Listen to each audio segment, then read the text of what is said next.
네, 국내 최대 가상화폐 거래소 빗썸에서 350억 원 규모의 가상화폐가 해킹 도난되는 사고가 발생했습니다.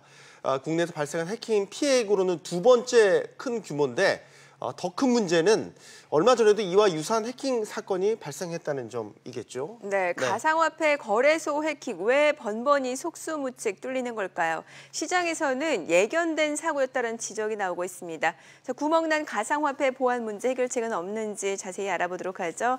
KTB솔루션 김태봉 대표, 글로스퍼 김태원 대표 두 분입니다. 안녕하십니까? 안녕하십니까? 자, 두 분 다 저희가 오늘 전문가를 일부러 모셨습니다. 일단은 이번 사태에 대해서, 빗썸 해킹 사태에 대해서 어떻게 평가를 하시는지 한 분씩 의견을 좀 들어보겠습니다. 김태봉 대표님부터요.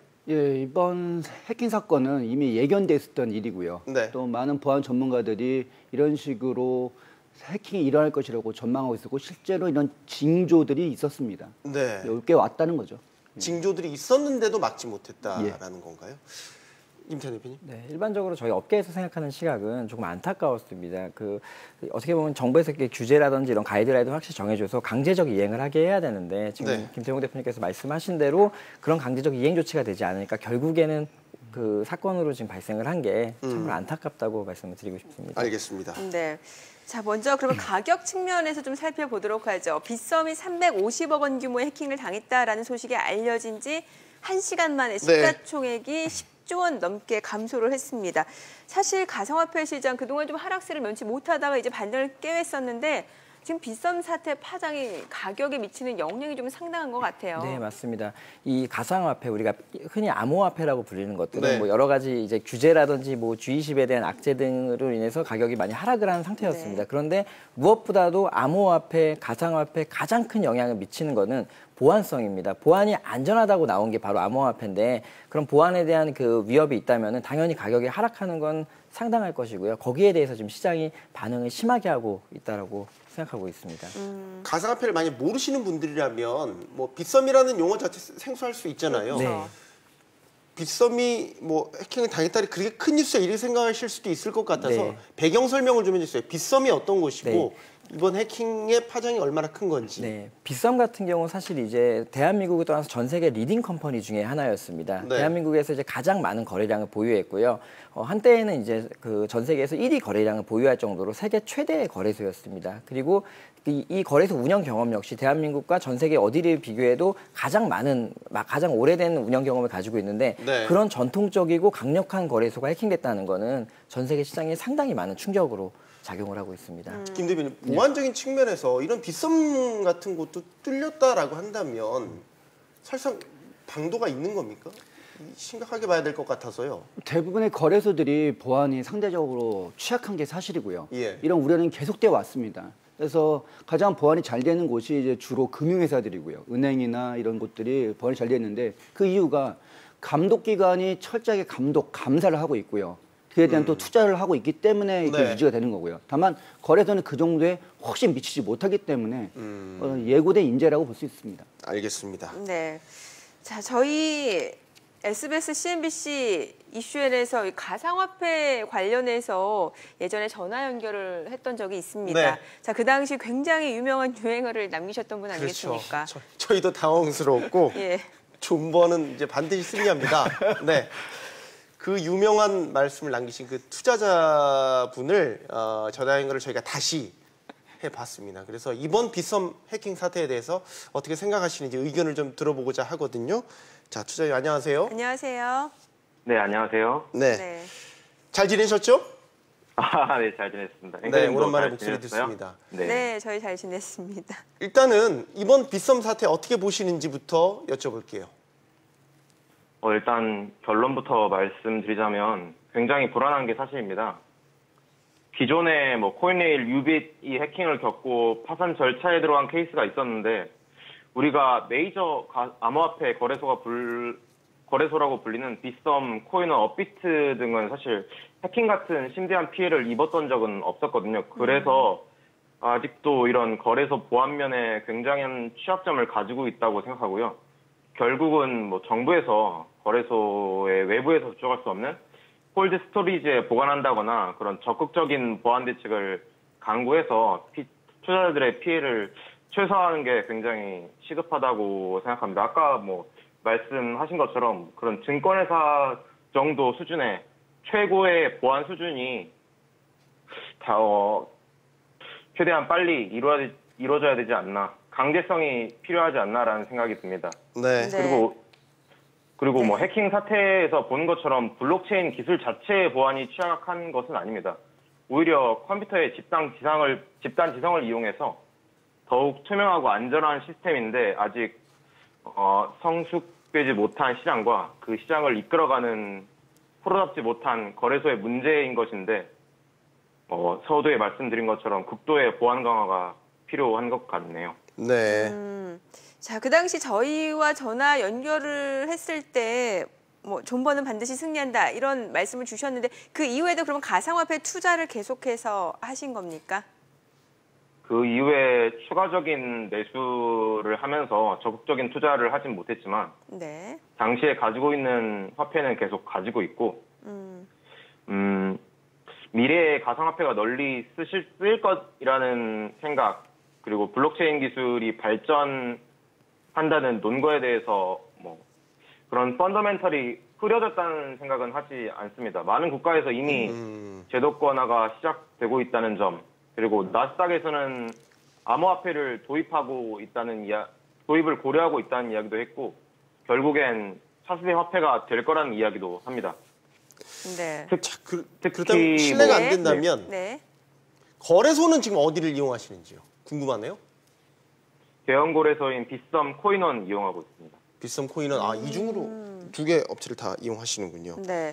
네. 자, 그러면 지금 뭐 그 당시 적극적으로 추가적인 매수는 하지 않았다라고 말씀을 주셨는데 그 네. 보유 중인 가상화폐 수익 구간이십니까? 손실 구간이십니까? 이제는 손실을 좀 보셨을 것 같다라는 생각도 들고요. 네, 상당한 손실을 입은 걸로 알고 있는데 아직 사실 보지를 않고 있습니다. 아, 들여다보진 않으시고 계시군요. 네. 그렇군요. 예. 자, 그런데 지금 어쨌건 해킹 사태가 터졌단 말이죠. 그러면은 사실 가상화폐를 뭐 나중에 조금 먼 미래에는 투자한다 치더라도 지금 당장 계속해서 투자하기에는 좀 리스크가 있지 않나 이런 생각도 드는데 어떤 의견 갖고 계십니까? 단기적인 수익 목적으로 암호화폐에 투기적 접근을 하는 것이 아니라 제가 투자하는 암호화폐가 어떻게 미래에 쓰이고 개발될 것인지에 대해서 생각해보면 조금 더 신뢰성이 있는 투자가 될 거라고 생각해요. 그래서 그리고 뭐 어느 정도 가상화폐, 암호화폐의 그런 가격 하락은 예상됐었거든요. 왜냐면은 연초에는 조금 빠지고 중순부터 이제 어느 정도 바닥을 다지면서 올라가는 사이클이 매년 계속 되었는데 사실 어떻게 보면 비트코인 같은 암호화폐 광풍이 계속되면서 사람들의 판단력이 상당히 흐려지지 않았나라는 생각도 하게 됩니다. 저도 마찬가지이고요. 네. 자, 마지막 질문 드릴게요. 뭐 정부도 그렇고 뭐 거래소 혹은 뭐 업계 다른 뭐 투자자들한테 마지막으로 하시고 싶은 말씀 하셔도 좋고요. 하나 더 여쭤본다면 여전히 존버는 승리한다고 믿고 계십니까? 네, 그 부분에서 앵커님이 질문하신 거에 대해 답변하겠습니다. 네. 일단은 투자자 여러분께 한마디를 올리자면 투더문이라는 코인 용어가 있습니다. 네? 달나라에 간다는 의미인데 투더문이라는 코인 용어가 있습니다. 코인의 가치가 그렇게 크게 오른다는 것입니다. 여러분들의 코인들이 하나도 빠짐없이 모두 투더문 하시길 바랍니다. 그리고 존버는 반드시 승리한다는 코인 격언을 절대로 잊으시면 안 됩니다. 감사합니다.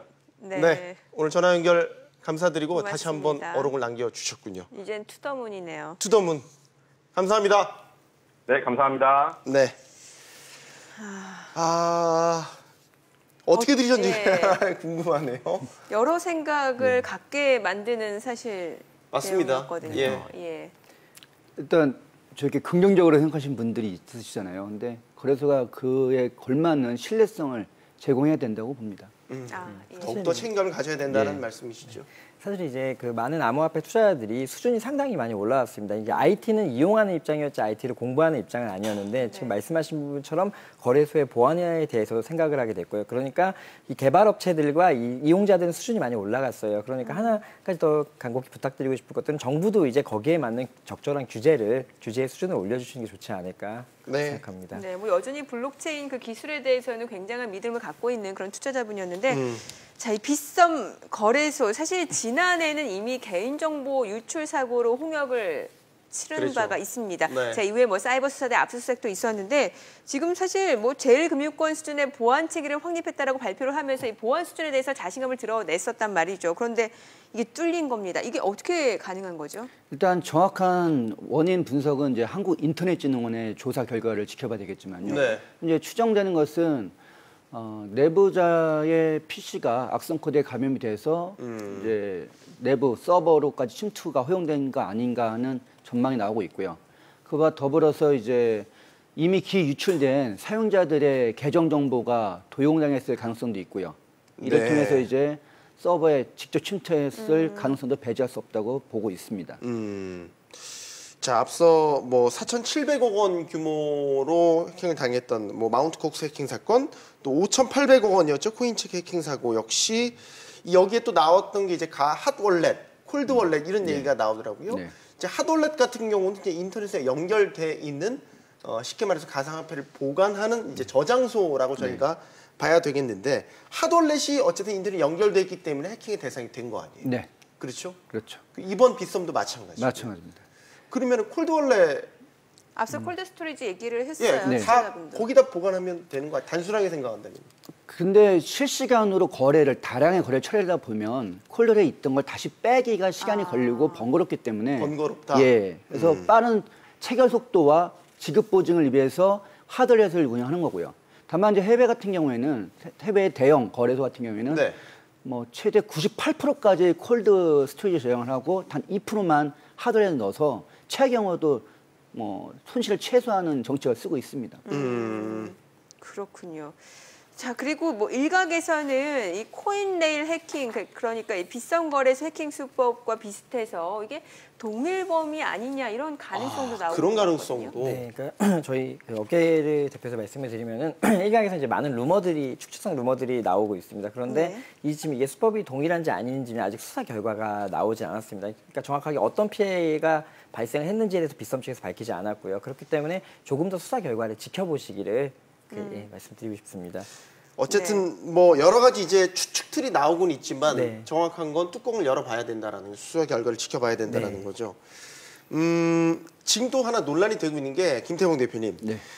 해킹 사건이 계속 반복되고 있는데 이 거래소들 중에서 한 곳도 이 정보보호관리체계 ISMS라고 하던데 이거를 인증받지 않았다 이런 것도 지금 다시 회자되면서 논란이 되고 있단 말이죠. 이걸 어떻게 해석해야 됩니까? ISMS는 필수적으로 받아야 할 요소인데요. 일단 거래소들이 이 ISMS를 받기 위한 준비 과정이 필요합니다.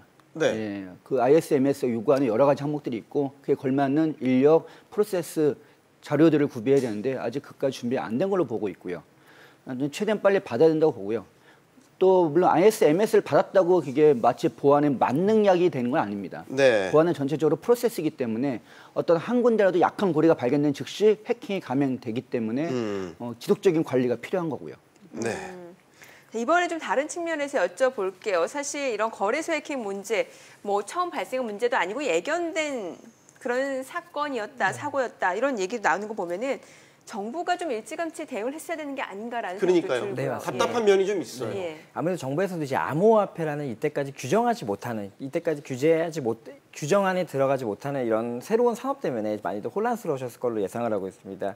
그런데 사실 이제 이 암호화폐 규제 같은 경우가 지금 김태봉 대표님께서 말씀하셨던 대로 ISMS 뭐 이런 딱 그 어떻게 보면 보안 규정 안에 집어넣는다고 해서 안전해지는 건 절대 아닙니다. 그런데 지금 거래소에서 가장 중요한 문제들이 이렇게 내부자 PC 해킹 이런 부분들은 강제적으로 이행할 수 있는 근거를 만들어 주셔야 됩니다. 그래야지 법적으로 처벌을 받기 때문에 그런 어떻게 보면 보안 규칙들이 이행할 수밖에 없을 것이고요. 이제 그런 부분에서 정부의 행보가 지금 너무 다른 나라들에 비해 느리다라고 말씀을 드리고 싶습니다. 제도적인 측면을 저희가 언급을 한다면 그러면 예를 들어서 대표적으로 들 수 있는 게 거래소 인가제 같은 거 한번 회자가 많이 됐었잖아요. 네. 인가제 같은 게 도입이 되면 일단은 급한 불 같은 거 좀 끌 수 있는 인프라가 마련된다고 보시는 거예요? 사실 이제 해외 사례를 놓고 본다면은 일본의 사례를 놓고 본다면 자유 규제 쪽으로 가는 게 맞습니다. 왜 자유 규제로 가는 게 맞다. 그러니까 지금 정부에서 인가제를 놓고 보면은 또 결국에는 정량적인 항목들에 의해서 이제 거래소의 보안이 평가가 될 수밖에 없는데 자유 규제, 업계에서 자유 규제로 그런 부분들을 가지고 가게 되면은 훨씬 더 높은 보안 수준과 합리적 보안 수준으로 그리고 유연하게 대처를 할 수 있기 때문에 어느 정도 자유 규제안을 받아들여 주시는 게 더 유리하지 않을까 생각을 비슷한 합니다. 견해십니까? 예. 어떻게 보세요? 자율규제 안으로 가는 게 맞다. 자율규제 안으로 가는 게 옳다고 보고요. 다만 보안에 대해서는 좀 강제적인 제도를 만들어서 시행을 시켜야 된다고 봅니다. 근데 그런 강제적인 보호 장치라든지 그런 것들이 인가제를 통해서 좀 의무화되는 그런 게 있어서요.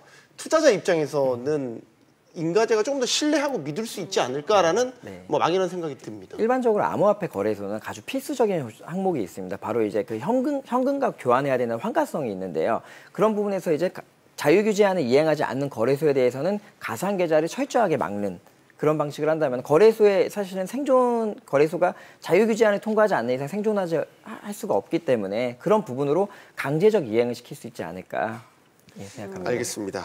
자, 그러면 이번 사태 어찌됐든 지금 터졌으니까 여파가 언제까지 이어질 거라고 보세요? 일반적으로 이제 수사 결과가 많이 나와야겠지만 예. 빗썸에서도 이제 그 초기 대응은 어느 정도 잘한 것 같습니다. 일단은 가장 중요한 이건 자산입니다. 자산에 대해서 피해를 누가 보존할 것인지에 대해서 빨리 밝힌 건 잘한 것 같고요. 그에 반면에서 이번 사태의 문제는 비단 빗썸 문제가 아니고 이 업계 전체 보안에 대한 문제이기 때문에 이런 부분들의 본인의 취약점이 무엇이었는지를 빨리 공표를 해서 다른 거래소들도 이런 취약점들을 개선하도록 해야 될 것 같습니다. 네. 그럼 지금 상당히 손실을 보신 투자자분들도 있으실 것 같은데 네. 어떻게 해야 될까요? 대응을 많이 네. 술렁거릴 것 같아서. 네, 일반적으로 이제 일반적으로 이제 코인을 만약에 구매를 하셨다면은 개인 지갑에 보관하시기를 추천을 드립니다. 그리고 어느 정도 이제 거래소에서 보관을 하실 때에는 그 거래소가 믿을 만한 거래소, 물론 빗썸 같은 경우도 생겼지만 그 여러 가지 거래소 좀 안전하다고 생각하시는 거래소에 분산 예치를 하시면서 이 추이를 보시는 걸 말씀드리고 싶습니다. 해킹이 뭐 빈번하게 일어나고 있으니까 지금 상황에서 어쨌든 개인이 만반의 준비를 하는 수밖에 없을 그러게요. 것 같아서 예. 보안 전문가로서 이렇게 가상화폐 투자자라면 해킹 대비하자. 일단 거래소 자체는 시중 금융회사가 준수하고 있는 금융보안 가이드를 최대한 참조해서 그와 유사한 형태의 보안책을 구축해야 됩니다. 그리고 네. 개인 사용자들은 뭐 스스로 지켜야 되기 때문에 보다 안전한 콜드워렛을 이용한다거나 뭐 생체 인증 같은 다양한 강화된 인증 수단을 가지고 자기 자신을 지키는 게 조금 도움이 되실 거라고 판단합니다. 저희가 앞서 이제 정부가 너무 뒷짐지고 있다라는 얘기를 그렇죠. 예. 했잖아요. 뭐 두 분께 다 여쭤봐야 될 것 같은데 뭐 지금 어느 누구나 책임을 회피하지 못할 것 같아요. 뭐 거래소도 마찬가지고 정부도 마찬가지고 네. 이런 사이에 개인 투자자들만 계속해서 불안감이 커지고 있기 때문에 마지막 질문으로 종합적인 좀 질문을 드릴게요. 당부의 한 말씀 좀 제언을 해주셔야 될 것 같았어요. 일반적으로 4차 산업혁명에서 암호화폐만이 이슈는 아닐 겁니다. 이제 앞으로 우리가 기존의 법 체계 안에 들어가 있지 않은 새로운 기술들이 많이 나오게 될 겁니다. 그러니까 아주 냉정한 시각에서 이제 규제를 할 필요가 있을 것 같고요. 그리고 블록체인 업계에서도 사실은 저희가 반성을 해야 되는 게요. 더 이상 블록체인은 보안적으로 안전하다는 말을 이제 못할 것 같습니다. 그렇기 때문에 우리가 안전하다는 걸 거래소의 보안의 향상으로서 그 투자자들한테 약속을 지켜주시기를 부탁을 드리고 싶습니다. 네, 김 대표님. 보안은 지속적인 관리가 필요한 프로세스입니다. 그래서 어떤 하나의 기술, 하나의 어떤 제품으로 해결할 수 있는 부분이 아니라 종합적이고 전사적으로 관리가 이루어져야 되고요. 또 특히 그 보안을 담당하는 분들의 어떤 의식이나 마인드도 역시 중요하다고 봅니다. 그래서 이번에도 예상하건대 스피어 피싱 같은 형태로 당했을 확률이 크기 때문에 네. 사용 관리자나 내부자들의 어떤 보안의 의식에 대한 개선이 요구된다고 봅니다. 제가 추가 질문을 갑자기 드는 생각이 지금 뭐 저희가 가상화폐를 얘기하는 데 있어서 예전에 정부가 얘기했던 게 가상화폐와 블록체인 산업은 좀 구분해서 보자라고 얘기를 하면서 블록체인에 대한 뭐 잠재력을 많이들 얘기를 하셨습니다. 전문가 다 두 분 마찬가지고요. 지금 저변에서 블록체인 산업과 관련해서 어떤 변화들이 일어나고 있는지 간략하게 마지막으로 좀 여쭤볼게요. 네, 일반적으로 이제 2017년은 이 가상화폐와 블록체인의 한 해였습니다. 그래서 가상화폐를 통해서 블록체인이 알려지게 됐고 지금 정부에서도 상당히 많은 규모의 투자와 프로젝트 발전을 하고 있습니다. 그런데 이 가상화폐라고 하는 게 자꾸 이렇게 문제가 생기게 되면은 블록체인이 오명을 쓸 가능성이 있습니다. 그러면은 전 세계의 발전 방향과 대한민국의 발전 방향이 틀려질 수 있기 때문에 이런 부분에서 저희가 명확하게 가상화폐랑 블록체인은 그냥 분리됐다라고 보기보다는 양쪽 다 명확한 발전이 있어야 되지 않을까. 예, 그런 부분들을 부탁드리고 싶습니다. 네, 대표님. 해외의 경우에는 이제 여러 국가들이 국가 단위로 가상화폐 블록체인을 만들거나 또는 제도를 준비하고 있습니다. 네. 이에 대해서 이제 한국의 블록체인 업체들한테도 어떤 기회가 오고 있고요. 우리가 이제 좀 앞선 기술력과 또 빠른 추진을 갖고 있기 때문에 해외의 여러 국가급 프로젝트에 한국의 블록체인 기업들이 많이 참여하는 전기가 마련됐으면 하는 바람입니다. 잠재력은 여전히 충분히 있다고 있습니다. 보십니까? 네. 김태현 마찬가지로 네, 저도 생각하시고요. 동의합니다. 알겠습니다. 자, 오늘 김태현 대표, 김태병 대표와 이야기 나눠봤습니다. 두 분 고맙습니다. 잘 감사합니다. 들었습니다.